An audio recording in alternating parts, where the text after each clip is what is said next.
Our top story.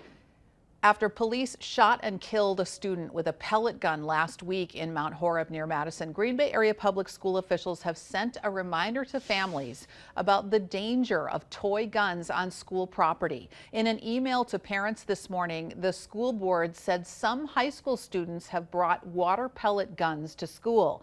They say some even painted them to look like real guns. The email said in part, quote, "This creates great concern as this could solicit an unintended law enforcement response, one which could be fatal," end quote. The school district says students who bring toy guns onto school property will face discipline, including the possibility of expulsion.